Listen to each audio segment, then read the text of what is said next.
बिस्मिल्लाहिर्रहमानिर्रहीम। मक्खन जट पंजाबी चैनल वालों अज एक नवी एपीसोड लैके तुहाडी खिदमत च हाज़र हाँ।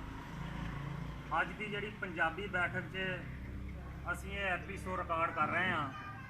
ये अपनी नौईयत की मुनफरद बैठक आ, क्योंकि अज साड़ी खुशकिस्मती आ कि साढ़े दरम्यान अज तहसील चीचावतनी ज़िला साहिवाल इतों तक ही महदूद नहीं बल्कि पंजाब इतों तक भी महदूद नहीं, पाकिस्तान लैवल की शख्सियत जनाब चौधरी मनीर अज़हर साहब साबक MPA व साबक MNA वो भी साढ़े विचकार अज मौजूद ने।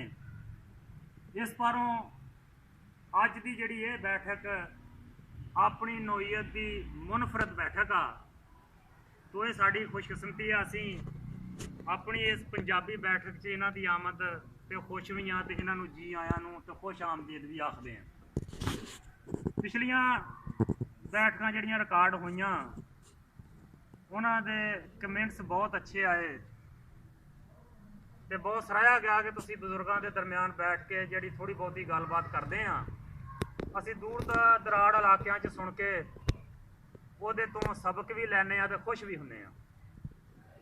तो अज मैं एक थोड़ा जिहा वाक़या पेश करांगा कि किसे मुल्क च एक बादशाह हुकूमत करता सी। पुराना जमाना सी, उस दौर के जिहड़े बादशाह सी वो वजीरां मशीरां के सिर ते ही हुक्मरानी करते सी। सच तो यह है कि अज के दौर च हुक्मरानी जिहड़ी आ वो वजीरां मशीरां के सिर ते ही हुंदी आ, जो सच झूठ दसी जाण ओही मन्नी जांदे अमल हुंदा। ते कहंदे आ कि अकबर बादशाह दे भी 9 वजीर सी जिहड़े दा नां सी ते जिन्हां दी बारों वो बर्रे सगीर ते 50 साल ते 9 महीने हुकूमत करके गया ते ओहदा जिहड़ा दौर आ अज भी चंगा मिथया जांदा, वधिया मिथया जांदा। तो बादशाह अपनी नाश्ते की सेज ते जिहड़ा मेज़ ते बैठा सी, अपने वजीरां मशीरां दे दरम्यान वो नाश्ता कर रहा सी कि अचानक नाश्ता करदियां करदियां सेब कटदियां चाकू जड़ा सेब तो तिलकिया तो वही कलाई ते लग गया, गुट के नाल वही कलाई ते जख्म हो गया। वो जख्म होने तो बाद जिन्ने भी वजीर मशीर सी सारे दौड़ लग गई, कोई पट्टी लैन चला गया, कोई मलहम लैन चला गया। उन्हां दे विचों एक वजीर ऐसा सी जिन्हें जख्म होने तो बाद उच्ची देनी आख्या कि अल्हम्दुलिल्लाह। ये गल कहण दी देर सी, ਜਿਹੜੇ दूसरे वजीर सी उन्होंने ਉਹਦੀ गल ਨੂੰ चुकना शुरू कर दिता। ਲੈ बादशाह सलामत ਤੁਹਾਡੇ ਤੇ ਸੱਟ ਲੱਗ ਗਈ ਆ, ਇਹਨੂੰ ਚਾ ਚੜੇ ਆ, ਇਹ ਕਾਹਦੀਆਂ ਅਲਹਮਦੁਲਿਲਾ ਪੜ੍ਹਨ ਡਿਆ ਵਾ। ਇਹ ਤੁਹਾਨੂੰ ਅਸੀਂ ਪਹਿਲੇ ਵੀ ਕਈ ਵਾਰੀ ਦੱਸ ਹਟੇ ਆ ਕਿ ਇਹ ਢਿੱਡੋਂ ਤੁਹਾਡੇ ਨਾਲ ਠੀਕ ਨਹੀਂ, ਜਦੋਂ ਤੁਹਾਡੇ ਤੇ ਕੋਈ ਤੰਗੀ ਤਕਲੀਫ ਹੁੰਦੀ ਆ ਇਹ ਖੁਸ਼ ਹੁੰਦਾ ਵਾ। ਅੱਜ ਵੀ ਵੇਖ ਲਓ ਕਿ ਤੁਹਾਡੀ ਕਲਾਈ ਤੇ ਐਡਾ ਵੱਡਾ ਜ਼ਖਮ ਹੋ ਗਿਆ ਵਾ, ਇਹ ਅਲਹਮਦੁਲਿਲਾ ਕਹਿਣ ਡਿਆ ਵਾ, साड़ी जान ते बनी आ, इनू खुशियां चढ़ियां। वो जनाब इस तरह अपनी हमदर्दी के बोल जिहड़े वो उजागर कर रहा सी। तो बादशाह सलामत की गल सुन के कहने लगा गल तो तुहाडी सच्ची आ, लेकिन यह कि इनू पुछ लईए भी इन्हें अलहमदुलिल्लाह क्यों कहा। उन्होंने पूछा गया भाई साहब भी बादशाह की सलामत की तो कलाई जख्मी हो गई, तू अलहमदुलिल्लाह पढ़िया, ये क्यों पढ़िया। तो उन्हें जवाब ये दिता कि मैं सुनिया वा कि बाज़ टाइम अल्लाह तबारक व तआला वड्डी मुसीबत तो बचा के निकी जी मुसीबत दिंदा वा। अलहमदुलिल्लाह मैं तां पढ़िया वा कि हो सकता बादशाह सलामत की किस्मत च कोई वड्डी परेशानी अल्लाह ने लिखी होवे, कोई जान माल की परेशानी लिखी होवे, कोई औलाद की परेशानी लिखी होवे, कोई सल्तनत के खतरात की परेशानी लिखी होवे। अल्लाह की ज़ात ने उन्होंने छोटिया करके एक कलाई ते निका जिहा फट ला के ते वो गल पूरी की होवे। ओदी गल सुनने तो बाद जिहड़े दूसरे वज़रा सी मशीरान सी, क्योंकि कुछ बादशाहां दे वजीर ते मशीर हुंदे आ पेट तो प्लेट तक, रोटी खानी उन्हां दा मकसद की हुंदा, प्लेट तो शुरू हुंदा पेट ते आके मुक जांदा।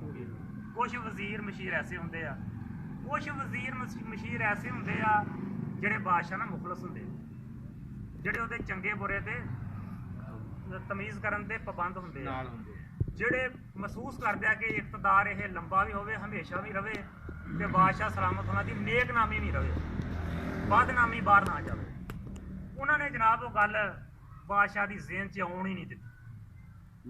ਉਹਨੇ ਬਾਦਸ਼ਾਹ ਨੇ ਮੌਕੇ ਤੇ ਵਜ਼ੀਰਾਂ ਨੇ ਆਖਿਆ ਜੀ ਇਹ ਤੂੰ ਸਜ਼ਾ ਦਿੱਤੀ ਜਾਵੇ। ਮੌਕੇ ਤੇ ਜਨਾਬ ਉਹਨੂੰ ਕੈਦ ਦੀ ਸਜ਼ਾ ਸੁਣਾ ਦਿੱਤੀ ਗਈ, ਉਹਨੂੰ ਕੈਦ ਕਰ ਦਿੱਤਾ ਗਿਆ। ਜਿਹੜੇ ਬਾਕੀ ਵਜ਼ੀਰ ਮਸ਼ੀਰ ਸੀ ਉਹਨਾਂ ਨੇ ਕਿਹਾ ਬਾਦਸ਼ਾਹ ਸਲਾਮਤ ਅੱਜ ਤੁਸੀਂ ਬਹੁਤ ਪਰੇਸ਼ਾਨ ਆ, ਅੱਜ ਇੰਜ ਕਰੀਏ ਕਿ ਤੁਹਾਡਾ ਸ਼ੌਕ ਵੀ ਆ ਮਸ਼ਗਲਾ ਵੀ ਆ, ਅੱਜ ਆਪਾਂ ਸ਼ਿਕਾਰ ਤੇ ਚੱਲੀਏ, ਸਰਕਾਰੀ ਅਮੂਰ ਜਿਹੜੇ ਅੱਜ ਤੈਅ ਨਾ ਕਰੀਏ, ਕਿਉਂਕਿ ਅਸੀਂ ਚਾਹੁੰਦੇ ਆ ਵੀ ਅੱਜ ਤੁਹਾਡਾ ਦਿਲ ਖੁਸ਼ ਹੋਵੇ। ਅੱਜ ਤੁਹਾਡੇ ਨਾਲ ਅਲਮੀਆਂ ਜਿਹਾ ਬਣ ਗਿਆ ਵਾ ਤੇ ਸਰਕਾਰੀ ਅਮੂਰ ਜਿਹੜੇ ਅੱਜ ਤੈਅ ਨਾ ਕੀਤੇ ਜਾਣ ਤੇ ਅੱਜ ਸੈਰ ਤੇ ਜਾਇਆ ਜਾਏ ਤਾਂ ਕਿ ਇੰਜੋਏ ਹੋ ਜਾਵੇ, ਕਿਉਂਕਿ ਉਹਨਾਂ ਦਾ ਮਕਸਦ ਪੇਟ ਤੋਂ ਪਲੇਟ ਤੱਕ। ਲੋ ਜੀ ਉਹ ਸਾਰੇ ਆਪਣੇ ਹਥਿਆਰ ਲੈ ਕੇ ਤੇ ਸ਼ਿਕਾਰ ਵਾਸਤੇ ਤੁਰ ਪਏ। ਉਹ ਜਦੋਂ ਸ਼ਿਕਾਰ ਵਾਸਤੇ ਕਹਿ ਤੋਂ ਇੱਕ ਜੰਗਲ 'ਚ ਚਲੇ ਗਿਆ, ਸ਼ਿਕਾਰ ਜੰਗਲਾਂ 'ਚ ਹੁੰਦੇ, ਉਹ ਕੁਦਰਤੀ ਤੌਰ ਤੇ ਅੱਗੇ ਕੋਈ ਜੰਗਲੀ ਕੌਮ ਬੈਠੀ ਸੀ ਜਿਨ੍ਹਾਂ ਦੀ ਮਾਤਾ ਦਾ ਦਿਨ ਸੀ। ਉਸ ਦਿਨ ਉਹ ਜਿਹੜੇ ਵੀ ਲੋਕ ਜੰਗਲ 'ਚ ਜਾਂਦੇ ਸੀ, ਜਿਹੜੇ ਉਹਨਾਂ ਦੇ ਕਾਬੂ ਆ ਜਾਂਦੇ ਸੀ, ਉਹਨਾਂ ਨੂੰ ਕੈਦ ਕਰਦੇ ਸੀ। ਕੈਦ ਕਰਨ ਤੋਂ ਬਾਅਦ ਜ਼ਿਬਾ ਕਰਦੇ ਸੀ। ਜ਼ਿਬਾ ਕਰਨ ਤੋਂ ਬਾਅਦ ਉਹਨਾਂ ਦੇ ਖੂਨ ਨਾਲ ਆਪਣੀ ਉਹ ਮੂਰਤੀ ਧੋਂਦੇ ਸੀ, ਗੁਸਲ ਦਿੰਦੇ ਸੀ ਉਹਨੂੰ, ਜਿੱਦਾਂ ਅੱਜ ਵੀ ਗੁਸਲ ਦਿੱਤਾ ਜਾਂਦਾ ਕਿਸੇ ਦਰਬਾਰ ਤੇ ਜਾਂ ਖਾਨਾ ਕਾਬਾ ਸ਼ਰੀਫ ਨੂੰ ਮੁਸਲਮਾਨ ਦਿੰਦੇ ਆ। ਇੱਦਾਂ ਹੀ ਉਹ ਆਪਣਾ ਇਹ ਮਜ਼ਹਬੀ ਜਿਹੜਾ ਸੀ ਨਾ ਤਰੀਕਾ ਉਹ ਇੰਜ ਕਰਦੇ ਸੀ। ਉਹ ਜਿਉਂ ਹੀ ਜਨਾਬ ਉਹ ਵਜ਼ੀਰਾਂ ਮਸ਼ੀਰਾਂ ਦੀ ਫੌਜ ਗਈ ਤੇ ਬਾਦਸ਼ਾਹ ਸਲਾਮਤ ਗਏ, ਉਹਨਾਂ ਨੇ ਕੈਦ ਕਰ ਲਿਆ। ਕੈਦ ਕਰਨ ਤੋਂ ਬਾਅਦ ਉਹਨੇ ਕਿਹਾ ਜੀ ਸਾਡਾ ਤੇ ਅੱਜ ਦਿਨ ਵਾ, ਅੱਜ ਤੇ ਤੁਹਾਡੀ ਕੁਰਬਾਨੀ ਹੋਊਗੀ, ਤੁਹਾਡੇ ਖੂਨ ਨਾਲ ਜਿਹੜੀ ਮੂਰਤੀ ਆ ਉਹਨੂੰ ਗੁਸਲ ਦਿੱਤਾ ਜਾਊਗਾ। ਬਾਦਸ਼ਾਹ ਬੜਾ ਪਰੇਸ਼ਾਨ, ਵਜ਼ੀਰ ਮਸ਼ੀਰ ਵੀ ਬੜੇ ਪਰੇਸ਼ਾਨ, ਸਾਰਿਆਂ ਦੇ ਚਿਹਰੇ ਲੈ ਗਏ। ਉਹ ਜਿੰਨੇ ਵਜ਼ੀਰ ਮਸ਼ੀਰ ਸੀ ਉਹ ਕਹਿਣ ਜੀ ਸਾਡਾ ਤਾਂ ਐਵੇਂ ਖੂਨ ਮਾੜਾ ਜਿਹਾ ਜਾਂ ਬਾਦਸ਼ਾਹ ਦਾ ਖੂਨ ਚੰਗਾ, ਸਿਹਤ ਵੀ ਇਹਦੀ ਚੰਗੀ ਆ, ਤੁਸੀਂ ਜੀ ਸ਼ੁਰੂਆਤ ਇੱਥੋਂ ਕਰੋ। ਉਹਨਾਂ ਨੇ ਕਿਹਾ ਨਹੀਂ, ਬਾਦਸ਼ਾਹਾਂ ਦੇ ਨੰਬਰ ਹਮੇਸ਼ਾ ਐਂਡ ਤੋਂ ਹੁੰਦੇ ਆ, ਕਿਉਂਕਿ ਮਹਿਮਾਨੇ ਖਸੂਸੀ ਹੁੰਦੇ, ਇਹਨਾਂ ਦੀ ਵਾਰੀ ਐਂਡ ਤੇ ਹੁੰਦੀ, ਪਹਿਲੇ ਤੁਹਾਨੂੰ ਹੀ ਜ਼ਿਬਾ ਕਰਨਾ। ਲਓ ਜੀ ਇੱਕ ਇੱਕ ਵਜ਼ੀਰ ਮਸ਼ੀਰ ਨੂੰ ਉਹਨਾਂ ਨੇ ਜ਼ਿਬਾ ਕੀਤਾ। ਜ਼ਿਬਾ ਕਰਨ ਤੋਂ ਬਾਅਦ ਮੂਰਤੀ ਨੂੰ ਉਹਨਾਂ ਨੇ ਗੁਸਲ ਦਿੱਤਾ ਆਪਣੇ ਤਰੀਕੇ ਦੇ ਮੁਤਾਬਕ। ਆਖਰ ਤੇ ਵਾਰੀ ਆ ਗਈ ਬਾਦਸ਼ਾਹ ਦੀ। ਹੁਣ ਬਾਦਸ਼ਾਹ ਨੇ ਉਹਨਾਂ ਨੂੰ ਬੜਾ ਸਮਝਾਇਆ ਕਿ ਮੈਂ ਵਕਤ ਦਾ ਬਾਦਸ਼ਾਹ ਇੱਕ ਰਿਆਸਤ ਤੇ ਹਕੂਮਤ ਕਰਦਾ ਤੇ ਬਾਦਸ਼ਾਹਾਂ ਦੇ ਕੁਝ ਹਯਾ ਹੁੰਦੇ ਆ, ਤੁਸੀਂ ਜਾਂਦੀ ਕਰੋ, ਲੇਕਿਨ ਉਹ ਨਾ ਮੰਨੇ। ਉਹਨਾਂ ਕਹੇ ਇਹ ਸਾਡਾ ਮਜ਼ਹਬੀ ਤਿਉਹਾਰ ਆ, ਇਸ ਕਰਕੇ ਇਹਦੇ 'ਚ ਅਕਲ ਦੀ ਦਲੀਲ ਨਹੀਂ ਚੱਲਣੀ, ਤੁਸੀਂ ਤਿਆਰ ਹੋ ਜਾਓ। ਲਓ ਜੀ ਜਦੋਂ ਉਹਨਾਂ ਨੇ ਬਾਦਸ਼ਾਹ ਦੀ ਪੁਸ਼ਾਕ ਲਾਈ ਤੇ ਉਹਦੀ ਹੁਣ ਕਲਾਈ ਤੇ ਪੱਟੀ ਬੰਨੀ ਹੋਈ ਸੀ, ਉਹ ਵੇਖ ਕੇ ਤੇ ਕਹਿੰਦੇ ਹਾਏ ਅਫਸੋਸ, ਹਾਏ ਅਫਸੋਸ, ਇਹ ਤੇਰੀ ਕਲਾਈ ਤੇ ਕੀ ਹੋਇਆ? ਉਹਨੇ ਕਿਹਾ ਮੇਰੇ ਤੇ ਅੱਜ ਸੁਬਾਹ ਚਾਕੂ ਲੱਗ ਗਿਆ ਸੀ। ਉਹਨਾਂ ਦਾ ਜਿਹੜਾ ਪਾਦਰੀ ਸੀ ਉਹਨੇ ਕਿਹਾ ਨਹੀਂ ਬਈ, ਇਹ ਚੂੰਕਿ ਨਾਕਸ ਹੋ ਗਿਆ, ਇਹ ਐਬਦਾਰ ਹੋ ਗਿਆ, ਇਹ ਸਾਡੀ ਮੂਰਤੀ ਦੇ ਕਾਬਲ ਨਹੀਂ ਹੈਗਾ, ਇਹਦੀ ਕੁਰਬਾਨੀ ਨਹੀਂ ਲਾਈ ਜਾ ਸਕਦੀ, ਕਿਉਂਕਿ ਇਹ ਐਬਦਾਰ ਹੋ ਗਿਆ ਵਾ, ਇਸ ਕਰਕੇ ਇਹਨੂੰ ਛੱਡ ਦਿੱਤਾ ਜਾਵੇ। ਲਓ ਜੀ ਉਹਨਾਂ ਨੇ ਬਾਦਸ਼ਾਹ ਨੂੰ ਛੱਡ ਦਿੱਤਾ। ਬਾਦਸ਼ਾਹ ਹੁਣ ਬੜੀ ਖੁਸ਼ੀ ਮਹਿਲ ਵੱਲ ਤੁਰ ਪਿਆ।